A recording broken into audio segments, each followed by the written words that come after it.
Hello everyone. Welcome back to Cars View channel.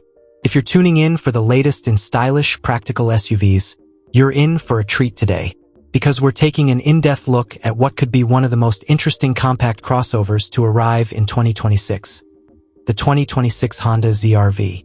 Today we'll cover its exterior design, the engine and powertrain options, what the interior is like, the expected price and value, and also some of the risks or trade-offs you'll want to consider before you buy.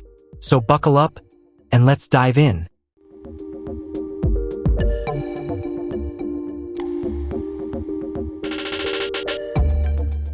The exterior of the ZR-V really makes a statement.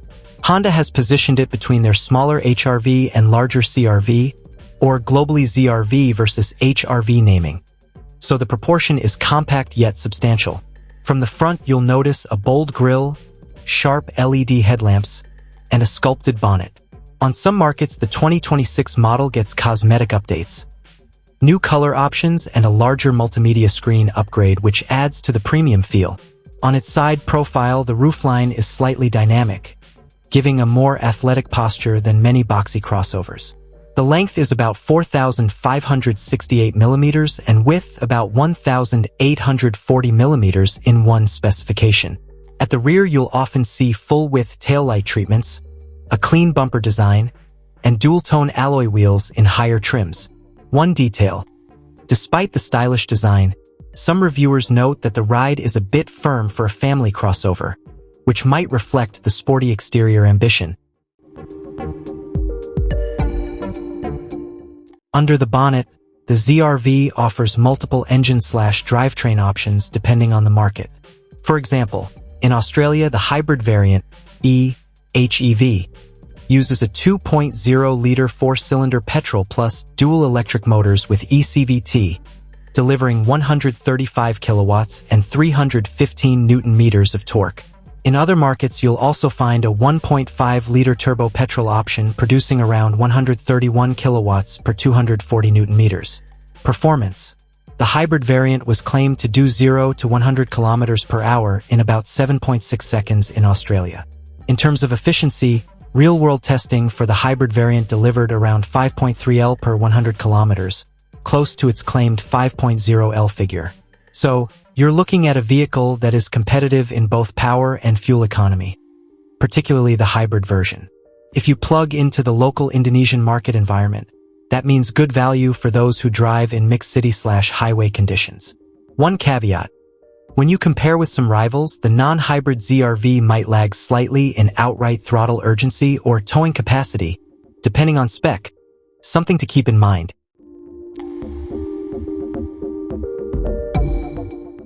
Stepping inside the ZR-V, you'll find Honda has pulled out all the stops to give a premium feel. The cabin features high-quality materials, with leather-appointed seats in many markets, ambient lighting, large infotainment screen options. For example, Australia's version upgraded to a 9-inch multimedia touchscreen, up from 7, with wireless Apple CarPlay and Android Auto. Space-wise, the rear bench folds flat on many variants, and visibility is strong thanks to thin A-pillars and generous glasshouse. On the tech front, you'll find Honda's suite of driver assistance features, Honda Sensing, wireless phone charger in higher trims, and in some cases a premium audio system from Bose. Pricing for the 2026 ZR-V has been subject to regional variation, and Honda hasn't published a full global retail list yet. However, there are indications. In Australia, the 2025 model opened at $37,900 Australian dollars drive away after a price cut. Given these numbers, for the 2026 Model 1, might expect a starting price that's competitive in its segment for Indonesia, maybe adjusted for local taxes/import duties, and strong value given the hybrid and tech content. When you compare the ZR-V to its key rivals, say the Toyota RAV4, Mazda CX-5, etc., the addition of hybrid tech, premium interior touches, and Honda reliability make it an attractive package. Bottom line, if Honda maintains aggressive pricing and strong feature inclusion, the ZR-V could represent one of the best value compact crossovers in 2026. Of course, no vehicle is perfect. Here are some of the risks or trade-offs to keep in mind with the ZR-V. Ride firmness. some reviews, especially for the hybrid variant. Note that the suspension feels a bit firm over rough surfaces. For a buyer used to soft-riding SUVs, this could matter. Cargo/space limitations, while the interior is upscale, the boot space, especially in hybrid models, may be smaller than some rivals. And in tight rear seat benches, tall passengers may feel compromised according to some reports. Market availability/positioning. In some markets, the ZR-V is relatively new and may not yet have the same service/parts network as long-established models. Also, the variant you get, engine/trims, may differ significantly by region. Price escalation and incentives with hybrid tech built in. Costs could go up compared to non-hybrid rivals. Buyers should check the spec they're getting and whether the price premium is justified. Competition. The compact SUV segment is crowded. Even a well-equipped ZR-V will need to stand out versus strong competitors in Indonesia, e.g., Toyota, Hyundai, Kia, so you'll want to compare and test drive. In short, the ZR-V is a strong contender, but you'll want to ensure the version you're getting fits your priorities, ride comfort, cargo space, local servicing, rather than just relying on the headline. And there you have it, a full look at the 2026 Honda ZR-V.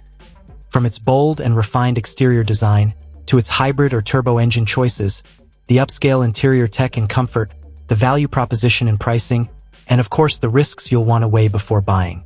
If you're in the market for a compact SUV that offers a premium feel without going into luxury SUV price territory, the ZR-V is definitely worth test driving.